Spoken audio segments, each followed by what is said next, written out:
Olá pessoal, bem-vindos a mais uma aula de Psicologia Experimental e hoje nós vamos falar sobre o behaviorismo, alguns conceitos do behaviorismo.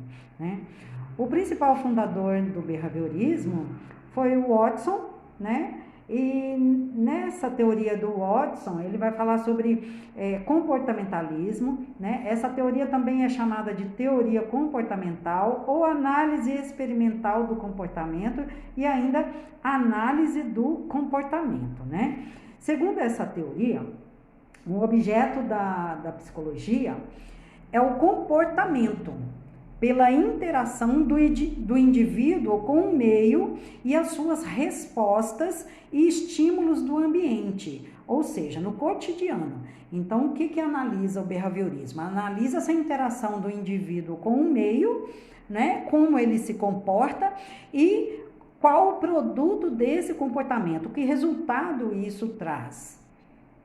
Então, o homem ele é estudado pela sua interação com o ambiente, sendo tomado como produto e produtor dessas interações, que é aquilo que eu falei, do comportamento e o produto desse comportamento, Qual o resultado que isso traz na vida do indivíduo.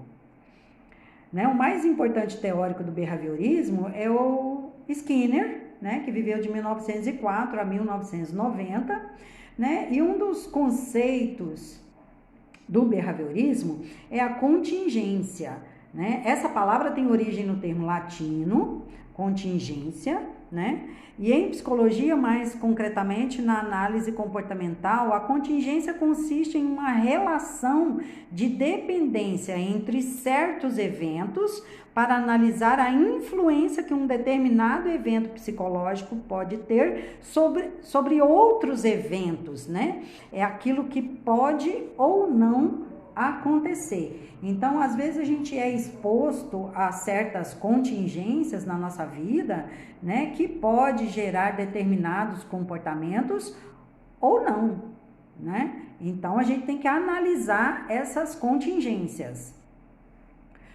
Um outro termo muito utilizado, no comportamentalismo é o comportamento reflexo ou respondente. Esse é o comportamento que ocorre eventualmente e involuntariamente, quer dizer, sem controle do indivíduo. O indivíduo não tem controle sobre o comportamento respondente, diante de determinadas situações. Ele não depende de suas consequências a seguir para ocorrer ou deixar de ocorrer. Por exemplo, sentir medo de altura. Quando estamos mexendo com cebola e choramos facilmente, Isso não está sob controle do indivíduo. A gente não consegue falar assim, vou cortar ali uma cebola e não vou chorar, Se tiver que chorar, vai chorar. Após um acidente, ter medo de dirigir um carro, ou então lacrimejar quando entra um cisco no olho, Outro exemplo aí de comportamento respondente ou comportamento reflexo por exemplo, quando você chega na luz, a pupila do seu olho ficar dilatada, ou então você espirrar, ou você se arrepiar todinho, São comportamentos reflexos ou respondentes, quer dizer, tudo aquilo que você não tem controle, tá certo? Agora, existe o comportamento respondente condicionado. São condicionados através do feedback e do processo de estímulos-respostas, onde o indivíduo recebe e reage a estímulos do meio externo. Exemplo, quando fazemos uma pergunta, levamos em consideração o contexto e a pessoa que irá responder, e também de acordo com as suas relações com o meio externo. Suponha que numa sala aquecida, sua mão direita seja mergulhada devido ao encolhimento ou constrição dos vasos sanguíneos, caracterizando o comportamento como respondente, Então, às vezes, a gente provoca algumas situações, mas ele é um respondente condicionado. Por quê? Porque você já sabe que se você mergulhar a tua mão numa vasilha de água muito gelada, por exemplo, os vasos sanguíneos serão comprimidos. Então, há uma reação imediata que você já sabe que isso vai acontecer. Por isso que ele é condicionado, porque você já experimentou isso antes. Mas ele é respondente por quê? Porque você não tem controle, por exemplo, de comprimir os vasos sanguíneos ou não, né? Então, por causa daquele comportamento de mergulhar a mão numa vasilha de água muito gelada, né? Você vai ter essa compressão. Mas tem algumas situações, outras situações, por exemplo, de respondente condicionado. Você conhece uma pessoa, sabe que essa pessoa ela é meio dura nas respostas e você chega até essa pessoa para conversar. E essa pessoa te dá uma má resposta. E na hora você leva um susto. Você fica chocado, né? Então, essa reação, ela é respondente, porque você não tem controle sobre ela, mas ela já é condicionada, por quê? Porque você já sabe como é que essa pessoa é. Então, por isso que é um comportamento respondente condicionado. No comportamento operante, esse é um outro termo, né? É um outro conceito em psicologia experimental, no comportamentalismo, tá? O condicionamento operante depende de suas consequências para que ele ocorra ou deixe de ocorrer. Por exemplo, usar o guarda-chuva quando estiver chovendo, né? A gente sai com o guarda-chuva aberto sem estar chovendo? Não, né? Tomar aspirina quando estiver com dor de cabeça. Esse é um condicionamento operante. Operante significa que o comportamento ele é aprendido, tá? Então, se eu tô com dor de cabeça, olha, eu aprendi que, nossa, tem uma aspirina ali que ela é muito boa para dor de cabeça, eu acho que eu vou tomar ela. Então, você vai lá e toma a aspirina e a dor de cabeça passa. Então, isso é um comportamento operante, quer dizer que ele é aprendido. Ir ao dentista quando se tem dor de dente, também é aprendido.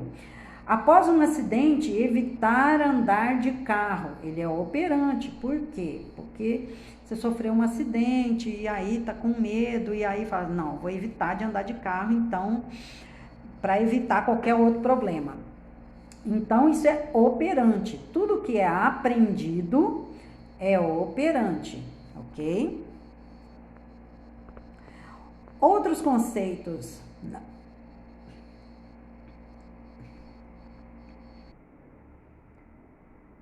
Reforço positivo e reforço negativo, né? São conceitos na teoria comportamental muito utilizados até hoje, né? Porque o reforço positivo é todo evento que aumenta a probabilidade futura da resposta que o produz. O comportamento é condicionado pela recompensa. Então, todo reforço positivo, né, o comportamento aumenta a probabilidade dele se repetir. Então, quando você quer que um comportamento se repita, você dê um reforço positivo. Por exemplo, um elogio é um reforço positivo, né, para a pessoa se sentir bem, né? O salário que a pessoa recebe é um reforço positivo para ela continuar trabalhando, né? Outro exemplo de reforço positivo por exemplo, com uma criança que não quer fazer tarefa, você prometer dar um brinquedo de presente se ela fizer a tarefa, é um reforço positivo, né? Agora, já o reforço negativo é todo evento que aumenta a probabilidade da resposta, que o remove ou atenua. O comportamento é condicionado pela punição, ou seja, consiste em evitar ou eliminar a resposta. Por exemplo, um reforço negativo, se a criança não quer fazer a tarefa, quando você diz assim, olha, se você não fizer a tarefa, eu não vou deixar você brincar lá fora. Então, você retira algo que é do agrado da criança, né? Então, ela vai fazer a tarefa, porque senão ela vai ficar sem brincar lá fora. Tá? Isso é um reforço negativo. Na punição positiva, né? Tem a punição positiva e a punição negativa. Na punição positiva, né, diminui a probabilidade de um comportamento ocorrer novamente pela adição, olha só, a palavra-chave é adição de um estímulo aversivo, né? Então você adiciona algo bem desagradável, né, para que aquele comportamento não ocorra, né? Exemplos: jogar bola dentro de casa, levar uma surra. Então, levar uma surra é a adição de algo bem aversivo, né? Para que não haja esse comportamento. Ultrapassar o sinal vermelho e levar uma multa. Aí, ó, levar uma multa é bem aversivo, então, por isso a gente obedece o sinal vermelho de trânsito, né? Dizer um palavrão e receber uma bronca. Então, dar uma bronca é a adição de um estímulo bem aversivo, né? Já na punição negativa, você retira um estímulo reforçador do ambiente, né? Então, fazer traquinagens, deixa de ganhar a mesada, cometer um assalto, ser preso, perder a liberdade, né? Então, retira algo reforçador do ambiente. Se fumar, não vai receber beijos da namorada, né? Dirigir embriagado, vai perder a CNH. Então, retirada do reforçador. Suspensão de uma punição e recuperação da resposta, né? Quando há adição de um estímulo aversivo ou retirada de um estímulo reforçador, queremos recuperar uma resposta ou um comportamento adequado, né? Há casos em que o comportamento só se manterá através da punição, né? A gente tem aí o exemplo do trânsito, né? Que através de punição, de multas, né? De perder pontos na carteira, de perder a própria habilitação, do veículo ser recolhido, né? Então, tem comportamentos que só se manterá através da punição, né? Mas a punição, ela suprime rapidamente a resposta, enquanto que a extinção produz uma diminuição gradual na probabilidade de ocorrência da resposta. Por exemplo, uma criança que faz birra dentro do supermercado. Então, queremos extinguir o comportamento de fazer birra dentro, né, do supermercado. Então, se fizer birra dentro do supermercado, vai receber uma surra. Então, ó, adição de um estímulo aversivo, né, com o intuito de que diminua gradualmente a probabilidade desse comportamento. Então, isso é um processo de extinção, né? Mas tem comportamentos, por exemplo, de birra em supermercado, que só se mantém, né, através da punição. Então, o que precisa ser verificado é se o comportamento está entrando em extinção ou se ele só se mantém por causa dessa punição, tá? Porque quando há a extinção do comportamento por completo, né, significa que houve uma aprendizagem bem significativa, né? Os processos de esquiva e fuga com os reforçamentos negativos, né? Então, a esquiva A esquiva é o processo no qual os estímulos aversivos, condicionados e incondicionados, estão separados por um espaço de tempo apreciável, né? Esquiva é quando você evita passar por algo. Então, você acaba evitando de passar por alguma situação que seja desagradável, né? Permitindo que o indivíduo execute um comportamento que previna a ocorrência ou reduza a magnitude do segundo estímulo. Então, se você passou por uma situação aversiva, você não quer passar por aquilo de novo, então você se esquiva, você evita passar por aquilo. Exemplo, o raio precede a trovoada. Então, o som do motorzinho do dentista precede a dor de dente, por exemplo, né? Então, aquele som pode ser um estímulo bem aversivo que a gente quer evitar passar por isso. Então, a esquiva acaba evitando de ir ao dentista para não ouvir esse barulho, né? Fuga é o comportamento reforçado que termina com um estímulo aversivo já em andamento, tá? Então, a esquiva é quando você evita passar porque você sabe o que vai acontecer lá na frente. A fuga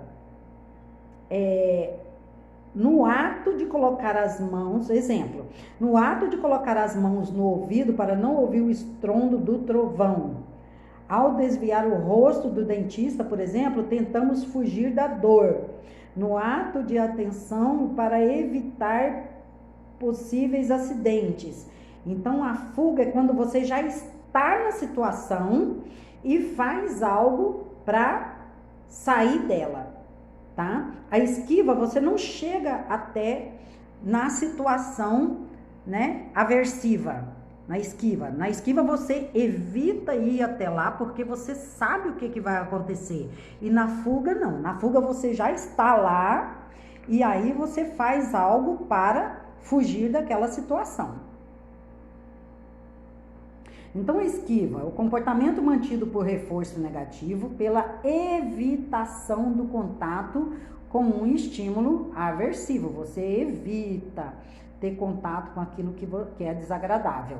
E a fuga, o comportamento mantido por reforço negativo, pela remoção de um estímulo aversivo do ambiente, né? Você sai daquela situação para quê? Para você tirar aquele reforço negativo ali da sua presença. E tem a modelagem, né? A modelagem é um procedimento de reforçamento diferencial de aproximações sucessivas de um comportamento. O resultado final é um novo comportamento. Novos comportamentos surgem de comportamentos anteriores. É uma técnica muito usada para se ensinar um comportamento novo por meio de reforço diferencial de aproximações sucessivas de comportamento-alvo. Por exemplo, você quer que a criança se comporte bem no supermercado. Então, você começa a fazer um processo de modelagem desse comportamento, né, no supermercado. Então, você combina com a criança eu vou te levar no mercado, mas se você fizer pirraça, nós vamos sair imediatamente do supermercado, né? E eu não te levo mais. Então, você faz essa tentativa, aí a outra tentativa, no outro dia, você fala assim, olha, eu vou te levar no supermercado. Se você se comportar direitinho, eu vou comprar um chocolate e vou te dar. Na terceira vez, você usa uma outra estratégia. Eu vou te levar no supermercado, mas não pode fazer pirraça. Se fizer pirraça, vai tomar uns tapas na bunda. Então, esse processo de aproximações sucessivas de um comportamento-alvo. O que é o comportamento-alvo aí? É não fazer pirraça no supermercado. Então, o que está acontecendo? Tentativa 1, tentativa 2, tentativa 3. Isso é um processo de modelagem de um comportamento, ok?